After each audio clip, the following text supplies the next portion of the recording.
अक्सर स्कूल और कॉलेज में दोस्ती यारी हम सब बनाते हैं और हम ये सोचते हैं कि वो लाइफ लॉन्ग हमारे साथ रहेंगे।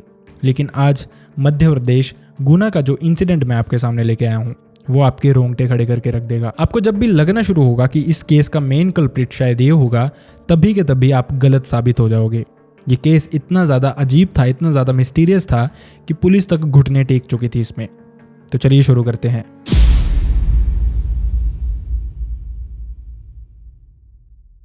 साल 2017 में मध्य प्रदेश के गुना में वहाँ पे रहने वाले एक इंसान जिनका नाम था अंतर सिंह मीना, उनका बेटा हेमंत मीना उनसे बाइक लेने की जिद कर रहा था। ये जो अंतर सिंह मीना है ये इरिगेशन डिपार्टमेंट में सुपरिटेंडेंट है, यानी कि सिंचाई विभाग के ये सुपरिटेंडेंट हैं। इनका बेटा इनसे बाइक लेने की जिद कर रहा था, लेकिन अभी शायद उसकी उम्र नहीं हुई थी, इसलिए ये अंतर सिंह मीना उसको बाइक लेके देने के लिए मना कर रहे थे। लेकिन बच्चा बहुत जिद कर रहा था और फाइनेंशियली ये फैमिली बहुत ही ज़्यादा स्ट्रॉन्ग थी। इनफैक्ट गुना के कुछ सबसे ज़्यादा रिच फैमिलीज़ में ये आते थे। और साथ ही हेमंत अंतर सिंह मीना का इकलौता बेटा था, तो वो उसकी जिद के आगे मान जाते हैं। हेमंत ने असल में एक बाइक देख के रखी थी जो कि एक सेकेंड हैंड बाइक थी और जिसके कागज़ वगैरह उसने सारे देख लिए थे, मतलब जो भी डॉक्यूमेंट्स थे उसने खुद चेक कर लिए थे सारे के सारे। और इसका जो रेट था वो था 40,000। इतने ही पैसे लेके हेमंत अपने पिता से बाइक लेने जाता है। डिसाइडेड ये था कि लगभग 1 से 1.5 घंटे में हेमंत वापस आ जाएगा ये बाइक लेके, और इसके लिए वो अपने एक दोस्त के साथ जाता है जिसका नाम था हनी दुबे। हनी और हेमंत दोनों बाइक लेने के लिए निकल जाते हैं। लेकिन इसके बाद कुछ अजीब होता है। अंतर सिंह अपने बेटे का वेट कर रहे थे, लेकिन उनका बेटा शाम तक घर वापस नहीं आता है। जिसके बाद वो हनी को कॉल करते हैं पूछने के लिए कि क्या उसको हेमंत के बारे में पता है, क्योंकि हेमंत अपना फ़ोन उठा ही नहीं रहा था। तो हनी ने फ़ोन उठाया और उसने बताया कि हेमंत उसको काफ़ी टाइम पहले उसके घर छोड़ गया है। जिसके बाद वो वापस अपने घर की तरफ निकल गया था, लेकिन अंतर सिंह ने बताया कि वो अपने घर पर पहुँचा ही नहीं था। खैर, इसके बाद अंतर सिंह ने हर जगह पे अपने बेटे को ढूंढना शुरू किया। जब वो थक गए अपने बेटे को ढूंढ के, तो फाइनली उन्होंने डिसाइड किया कि वो पुलिस में इसके अगेंस्ट कंप्लेंट करेंगे, क्योंकि उनका बेटा उनको कहीं पे भी नहीं मिल रहा था। अब जैसे ही वो पुलिस स्टेशन जाते हैं तो पुलिस को वो सब कुछ बताते हैं जो कुछ भी इस दिन से हो रहा था। ये दिन था 18 मई 2017। पुलिस अंतर सिंह मीना से ये सब कुछ सुनती है और फिर उनको कहती है कि हो सकता है बच्चे सारे अभी जवान हैं और वो नई बाइक लेने की खुशी में पार्टी वगैरह कर रहे हों, जिस वजह से वो अभी तक आया नहीं है और शायद थोड़ी ही देर में वो वापस घर आ जाए। जैसे ही वो घर पहुंच जाए आप हमें भी बता देना, अदरवाइज कल तक हम देखते हैं कि इस केस का करना क्या है। इसके बाद जो अंतर सिंह मीना थे वो वापस अपने घर चले जाते हैं, लेकिन फिर भी वो अपनी तरफ से पूरी कोशिश कर रहे थे कि कहीं ना कहीं से हेमंत का कुछ पता चले। लेकिन अनफॉर्चुनेटली हेमंत का कुछ भी पता नहीं चलता है। फैमिली के लिए ये रात बहुत ही ज़्यादा मुश्किल थी, क्योंकि ऑब्वियसली वो उनका इकलौता बेटा था और माँ बाप घर पे बहुत ही ज़्यादा परेशान थे। अब दिन आता है 19 मई का। 19 मई को हेमंत के पिता को एक कॉल आती है। सामने से जो इंसान कॉल कर रहा था वो कहता है कि उनका बेटा यानी कि हेमंत इस इंसान के कब्जे में है और अगर वो उसको छुड़वाना चाहते हैं तो उनको कुछ अमाउंट, कुछ पैसे उसको पे करने होंगे, जो कि एक रैंसम मनी थी, जिसके बाद वो हेमंत को छोड़ देंगे। और ये कॉल कट होने के बाद ही जो हेमंत के पिता अंतर सिंह मीना थे वो पुलिस स्टेशन भागते हुए जाते हैं। पुलिस में बताते हैं कि इस तरह से उन्हें एक कॉल आया है और उन्हें लग रहा है कि उनके बेटे को किसी ने अगवा कर लिया है। जिसके बाद पुलिस हेमंत के पिता से ये पूछना शुरू करती है कि हेमंत के दोस्त कौन कौन है, जो कि पॉसिबिलिटी है उसके साथ हों उस ड्यूरिंग। तो हेमंत के पिता पुलिस को बताते हैं कि हेमंत के 4 और दोस्त हैं, जिनके नाम हैं हनी दुबे, जो कि उसके साथ ही गया था। लेकिन उसके बाद जैसा हनी ने उनको बताया था उन्होंने आगे सब कुछ बता दिया। इसके अलावा उनके 3 और भी दोस्त थे, जिनके नाम थे लोकेश लोधा, ऋतिक नामदेव और संस्कार। इन सब ने स्कूलिंग के ड्यूरिंग ही अपनी पढ़ाई छोड़ दी थी, लेकिन जो संस्कार था उसने अपनी पढ़ाई कंप्लीट की थी और वो पढ़ने में काफ़ी अच्छा था। खैर, इसके बाद पुलिस ने हनी से फिर से पूछताछ की। हनी ने एग्जैक्ट वैसा ही पुलिस को बताया जैसा उसने हेमंत के पिता को कॉल पे बताया था। खैर, इसके बाद पुलिस डिसाइड करती है कि उसके बाकी के दोस्तों को भी बुलाया जाए और उनसे भी पूछताछ की जाए। इसके लिए उसके सारे दोस्त वहाँ पे आते हैं, लेकिन इसमें एक ट्विस्ट था छोटा सा। एक दोस्त जिसका नाम ऋतिक नामदेव था वो घर पे अवेलेबल ही नहीं था। इसके अलावा पुलिस इस मामले में भी जुटी थी कि चेक की जाए कि जो कॉल आई थी वो कहाँ से आई थी, जो कि हेमंत के पिता को आई थी। और सबसे बड़ी बात ये थी कि ये जो कॉल थी ये हेमंत के पिता को हेमंत के ही नंबर से आई थी। फैमिली इनफैक्ट बहुत खुश हो गई थी कि फाइनली हेमंत की उनको कॉल आई है, लेकिन दूसरी तरफ से बात करने वाला इंसान कोई और ही था। अब इसके बाद जब पुलिस ने चेक किया तो पुलिस को पता चला कि ये जो कॉल आई थी ये इंदौर से आई थी, उस समय हेमंत का फ़ोन इंदौर में था और वहाँ दूसरी तरफ जो ऋतिक था वो पुलिस स्टेशन प्रेजेंट ही नहीं हुआ था। बाकी के उसके सारे दोस्त पुलिस स्टेशन आए हुए थे। तो पुलिस को थोड़ा सा डाउट होता है कि हो ना हो हेमंत के मिसिंग होने में कहीं ना कहीं तो ऋतिक का हाथ भी है। जिसके बाद वो ऋतिक को भी ढूंढना शुरू कर देते हैं। जब वो उसके घर पता करते हैं तो उनको पता चलता है कि ऋतिक किसी काम के चलते इंदौर गया हुआ है। अब पुलिस का जो शक था वो और भी ज़्यादा गहरा हो जाता है। जिसके बाद पुलिस अब प्रॉपर वे में ऋतिक की छानबीन में जुट जाती है। लेकिन इसी ड्यूरिंग पुलिस स्टेशन में एक कॉल आता है जो कि एक अननोन इंसान का था। वो बताता है कि उसको गुना के जंगलों में किसी इंसान का जला हुआ शरीर मिला है जिसकी जान ऑब्वियसली जा चुकी थी और उसका शरीर काफी हद तक जल ही चुका था। पुलिस ये सुनते ही गुना के जंगलों में भागती है। उनका जो डाउट था वो सीधा जाता है हेमंत पे। वहाँ पे जैसे ही पुलिस पहुँचती है तो सच में वहाँ पे एक लाश पड़ी हुई थी और ये जो लाश थी ये किसी यंग लड़के की ही थी। खैर ये पता करने के लिए कि ये जो लाश थी ये हेमंत की थी या नहीं, इसके जो रिमेन्स थे इनको फोरेंसिक लैब भेजा जाता है, जहाँ से थोड़ी ही देर में उनको पता चलता है कि ये जो लाश थी ये किसी और की नहीं बल्कि ऋतिक की थी। अब पुलिस को जिस इंसान पे डाउट था वो इंसान खुद इस दुनिया से जा चुका था, लेकिन दूसरी तरफ हेमंत का अभी भी कुछ भी पता नहीं था। अब पुलिस को समझ नहीं आता कि वो किससे पूछताछ करें, किससे वो मामले की तह तक पहुंचे, कैसे वो पता लगाएं कि ये जो कुछ भी हुआ है ये किया किसने है। और ये सब कुछ जो हुआ था ये हेमंत के मिसिंग होने से सिर्फ एक दिन बाद ही हो गया था। मतलब 18 तारीख को हेमंत गायब हुआ था और उसके बाद 19 तारीख को ही ऋतिक की बॉडी इस तरह से इस जंगल में मिली थी। खैर अभी पुलिस और भी ज्यादा गहराई से तफ्तीश में जुड़ गई थी और साथ ही पुलिस जब ऋतिक की बॉडी को वहां जंगल से उठाती है वहीं पे एक फोन भी उनको मिलता है। ये फोन किसी और का नहीं बल्कि हेमंत का ही था। अब पुलिस ने कंफर्म कर लिया था कि शायद जिसने रैंसम के लिए कॉल की थी वो कोई और नहीं ऋतिक ही था।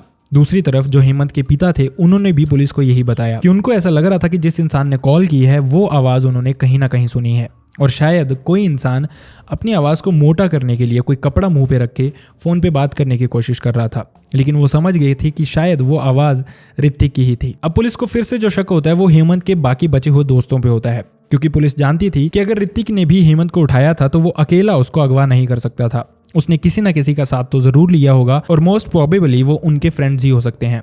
खैर अभी पुलिस इस सब के बीच में ही थी कि 20 मई को पुलिस को एक और कॉल आती है और फिर से उनको कॉल में बताया जाता है कि गुना के ही जंगल में एक और शरीर उसी तरह से जला हुआ मिला है जिसकी जान जा चुकी थी।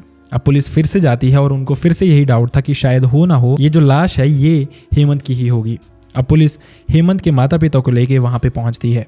जैसे ही वहाँ पे देखते हैं तो इस लाश की हालत बहुत ही ज़्यादा ख़राब थी। इसको भी चेक करने के लिए कि ये लाश किसकी है इसको भी फोरेंसिक लैब में भेजा जाता है। थोड़ी ही देर में उनको पता चलता है कि ये जो लाश थी ये भी हेमंत की नहीं थी, बल्कि ये हेमंत और ऋतिक के ही एक दोस्त जिसका नाम था लोकेश लोधा उसकी लाश थी। अब ये कैसे पॉसिबल था कि ऋतिक जिसको पुलिस ढूंढ रही है वही उनको नहीं मिल रहा है और दूसरी तरफ जिस पे भी उनको डाउट होने लग रहा है उसकी जान चली जा रही है। आखिर ये कौन था जो इतना शातिर था और पुलिस से एक स्टेप आगे ही चला हुआ था हमेशा। खैर अब पुलिस भी सदमे में थी एक तरह से कि वो करे तो करे क्या, जिन पे भी उनको डाउट होता है वो इंसान इस दुनिया से चला जाता है और सबके मरने का पैटर्न जो था, सबकी लाश मिलने का पैटर्न जो था वो सेम था। शायद जो कोई भी इंसान ये कर रहा था वो नहीं चाहता था कि पुलिस को कुछ भी उनके रिगार्डिंग मिले, इसलिए वो सब कुछ उनका जला देता था सो दैट पुलिस को कोई प्रूफ तक ना मिल पाए। अब क्योंकि हेमंत मिसिंग था, उसके 2 दोस्तों की जान जा चुकी थी और हनी से पुलिस पहले ही इन्वेस्टिगेट कर चुकी थी, तो वो फिर से संस्कार को बुलाते हैं। संस्कार से जब पूछताछ करते हैं तो संस्कार बताता है कि वो 18, 19 और 20 मई को अपने घर पे ही था और वो काफ़ी दिनों से अपने इन दोस्तों से मिला ही नहीं है। पुलिस उसके घर जाती है, उसके अड़ोसियों पड़ोसियों से पूछती है तो ये चीज़ कंफर्म हो जाती है कि जो कुछ भी संस्कार कह रहा था वो बिल्कुल सच था। वो 18, 19 और 20 मई को अपने घर पे ही था और वो काफ़ी दिनों से अपने दोस्तों से मिला ही नहीं था। जिसके बाद पुलिस संस्कार को वापस अपने घर भेज देती है और उसको इस इन्वेस्टिगेशन से बाहर ही कर देती है, क्योंकि ये काफ़ी हद तक प्रूव्ड हो चुका था कि संस्कार का इस चीज़ से लेना देना था ही नहीं। अब पुलिस के हाथ सिर्फ एक इंसान रह गया था जिसका नाम था हनी दुबे। अब पुलिस फिर से हनी को बुलाती है इन्वेस्टिगेशन के लिए, क्योंकि जो उसकी स्टेटमेंट्स थी उस पर पुलिस को थोड़ा थोड़ा डाउट हो रहा था। खैर पुलिस फिर से उससे इन्वेस्टिगेट करती है और फिर से थोड़ा सा डाउट पुलिस को उस पर रह जाता है। अब ये जो बात थी ये पुलिस जाके हेमंत के पिता से शेयर करती है।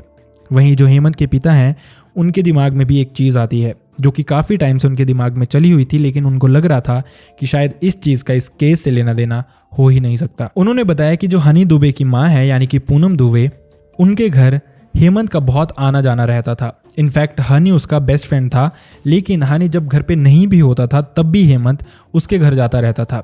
जो पूनम दुबे हैं वो एक्चुअल में कैरेक्टर वाइज एक अच्छी लेडी नहीं थी और उनके घर पे बहुत सारे इन्फ्लुएंशियल आदमी आते रहते थे जो कि बड़े बड़े ओहदे पे बैठे हुए होते थे। लेकिन वहीं हेमंत के पिता उसको रोकते रहते थे जाने के लिए, क्योंकि वो समझ रहे थे कि शायद हेमंत का वहाँ पे बार बार जाना अच्छा नहीं है और शायद वो गलत संगति में पड़ जाए, और इसी के रिगार्डिंग वो उसको रोकते रहते थे। लेकिन हेमंत उनकी बात सुनता ही नहीं था। अब पुलिस को इस सारे मामले की एक और साइड पता चलती है, वो थी हनी की माँ पूनम। अब पुलिस पूनम दुबे को भी इन्वेस्टिगेशन के लिए बुलाती है और पुलिस अपनी तरफ से यही चाहती थी कि वो नॉर्मली उनको इन्वेस्टिगेट करेगी, क्योंकि अभी तक पुलिस को उन पे प्रॉपर वे में डाउट नहीं हुआ था। लेकिन पुलिस स्टेशन आने से पहले ही पूनम के बिहाफ से बहुत सारे इन्फ्लुएंशियल आदमियों के कॉल आने शुरू हो जाते हैं पुलिस स्टेशन में, जो ये कहते हैं कि पूनम दुबे को इन्वेस्टिगेशन पे मत बुलाना, उनका इस केस से कोई लेना देना नहीं है और वो पुलिस स्टेशन में इन्वेस्टिगेशन के लिए नहीं आनी चाहिए।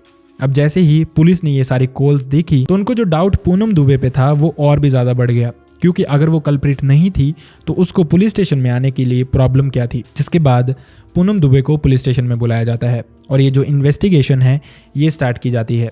लेकिन दूसरी तरफ पूनम दुबे पुलिस स्टेशन में पहुंचते ही रोना शुरू कर देती है कि वो हेमंत को अपने बच्चे की तरह मानती थी। इनफैक्ट हनी को छोड़ के जो बाकी के चारों दोस्त थे उनको भी वो हनी की तरह अपना बेटा ही समझती थी, और वो ऐसा करना तो दूर लेकिन करने का सोच तक नहीं सकती।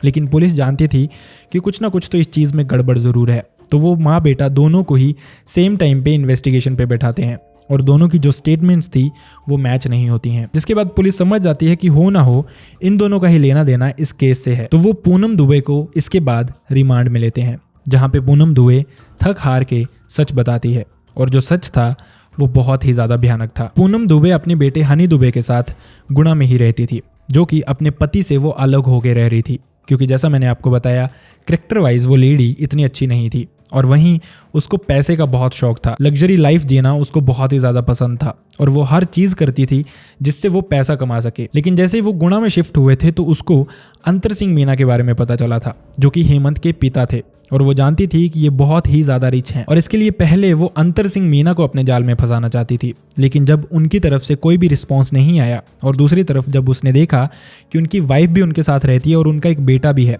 तो उसने अपने प्लान चेंज कर लिए। पूनम दुबे ने अंतर सिंह मीना को छोड़ के उनके बेटे हेमंत मीना को अपने जाल में फंसा लिया। शुरुआत में जो हेमंत था वो कभी कभार हनी के घर पे आता था हनी से मिलने, लेकिन धीरे धीरे क्योंकि उन दोनों का रिलेशनशिप बनना शुरू हो गया था तो वो बहुत फ्रीक्वेंट उनके घर पे आता था। इनफैक्ट कई बार वो रात को भी हनी के घर पे ही रुकता था। हनी जब घर पे नहीं भी होता था तो भी हेमंत उन्हीं के घर पे रहता था और इसलिए सब जानते थे कि आखिरकार वहां पे चल क्या रहा है। और जब पूनम को लगा कि हेमंत को उसने अपने जाल में फंसा लिया है बहुत अच्छे से, तो धीरे धीरे उसने हेमंत से उसके घर से पैसे और ज्वेलरी तक मंगवाना शुरू कर दिया था। जो पूनम थी उसने हेमंत से उसकी माँ के इयररिंग्स तक मंगवा लिए थे, जो कि 25 से 30 हज़ार के थे। लेकिन ऐसी चीजें जब बहुत फ्रीक्वेंटली होने शुरू हो जाती हैं तो हर इंसान को इसके बारे में पता चल जाता है, खासकर आपके अड़ोस पड़ोस में रहने वाले लोगों को। और इसी के थ्रू समहाउ हनी को भी इसके बारे में पता चल गया कि जो हेमंत है उसके हनी की माँ के साथ इस तरह के रिलेशनशिप्स हैं, वो काफ़ी फ्रीक्वेंटली इंटीमेट तक भी होते हैं। और इस बात के चलते जो हनी था वो हेमंत पे बहुत ही ज़्यादा गुस्सा था। वो उससे बदला तो लेना चाहता था लेकिन वो सही समय का वेट कर रहा था, और इसी सब के चलते ये सही समय भी आता है। एक्चुअल में ये जो बाकी के उनके दोस्त थे, लोकेश लोधा, ऋतिक नामदेव और संस्कार, सारे के सारे सिर्फ पहले हेमंत के दोस्त थे। लेकिन जब हेमंत की दोस्ती हनी से हुई, वो भी पूनम दुबे के कहने पे, क्योंकि वो जानती थी कि जो हेमंत है वो काफ़ी रिच फैमिली से बिलोंग करता है, इसीलिए हनी की दोस्ती उन्होंने हेमंत से करवाई। और इसी के चलते हेमंत के बाकी दोस्त भी हनी के दोस्त बन गए। लेकिन इसके बाद जो इन दोस्तों ने मिलकर चीज़ की वो बहुत ही ज़्यादा घटिया थी। जैसे ही हनी को ये मौका मिला, जब हेमंत बाइक लेने जा रहा था तो ऑब्वियसली उसके पास उस समय 40,000 कैश था, जो कि वो अपने पिता से लेके जा रहा था बाइक लेने। इन्हीं 40,000 का झांसा हनी ने अपने बाकी के 2 दोस्तों को दिया, जिनका नाम था लोकेश लोधा और ऋतिक नामदेव। उनको उसने बताया कि उन दोनों को वो 20-20 हज़ार रुपए दे देगा और उसके बदले में वो हेमंत की जान लेने वाले थे। ये सारे के सारे दोस्त डिसाइड करते हैं कि बाइक लेने से पहले वो एक पार्टी करेंगे, जिसके लिए चारों दोस्त संस्कार को छोड़ के एक जंगल में जाते हैं कुछ बियर्स वगैरह लेके। वहां पे जाके हनी यही बियर की बोतल हेमंत के सर पे दे मारता है और वो उसी बोतल से उसको काट देता है, जिसके बाद वो जंगल में साइड में ले जाके उसको पेट्रोल से जला देता है। ये पहला इंसिडेंट था जिसमें ये सारे के सारे इन्वॉल्व थे और इस इंसिडेंट वाली जगह से फटाफट से ये सारे के सारे हनी के घर पे पहुंचते हैं और हनी अपनी माँ को इस सब के बारे में बता देता है। हनी की माँ उनको कहती है कि तुम्हें डरने की ज़रूरत नहीं है, मैं इसमें कुछ ना कुछ ज़रूर करूँगी, हम सब बच जाएंगे। और जो हनी के बाकी के दोस्त थे लोकेश लोधा और ऋतिक नामदेव, उनको भी हनी की माँ यानी कि पूनम दुबे कुछ चीज़ें बताना शुरू करती है कि हम इस चीज़ का पता किसी को भी नहीं लगने देंगे और हम हेमंत के घर पे फ़ोन करके ये बताएंगे कि उनका बेटा अगवा हो गया है और इसके चलते हम उनसे बहुत सारे पैसे ले लेंगे जो कि हम सब बराबर बराबर बांट लेंगे। सोचने वाली बात यह है कि जो लोकेश लोधा और ऋतिक नामदेव थे ये पहले सिर्फ हेमंत के दोस्त थे, सिर्फ दोस्त नहीं बेस्ट फ्रेंड थे। इसके बाद उन्होंने हनी को जानना शुरू किया और हनी के इन्फ्लुएंस में आके सिर्फ 20-20 हज़ार रुपये के लिए उन्होंने अपने बेस्ट फ्रेंड के साथ ये सब कुछ कर दिया था, सिर्फ 20 हज़ार रुपये के लिए। खैर इसके बाद जो पूनम दुबे थी वो ऋतिक को कहती है कि वो फटाफट से हेमंत का फ़ोन ले जाके इंदौर ले जाए और वहाँ से वो कॉल करे कि उनका जो बेटा है यानी कि हेमंत को किसी ने अगवा कर लिया है और वो रैंसम मनी के लिए भी उनको डिमांड करे और ऋतिक ने बिल्कुल वैसा ही किया। खैर इसके बाद ऋतिक वहाँ से वापस आ गया था, लेकिन दूसरी तरफ जो लोकेश लोधा था उसने हनी और पूनम को परेशान करना शुरू कर दिया था कॉल कर करके। वो यही बोल रहा था कि जो उसके हिस्से के पैसे हैं वो उसको पहले ही दे दिए जाएं, नहीं तो वो पुलिस स्टेशन में जाके सब कुछ बता देगा। इसी के चलते उन्होंने लोकेश लोधा को बुलाया अपने पास, ये बोल के कि वो उसको समझाएंगे कि किस तरह से आगे चीज़ें प्रोसीड करनी है और अगर फिर भी उसको पैसे चाहिए होंगे तो उसको पैसे दे देंगे। लोकेश ये सोच के उनके पास आ गया।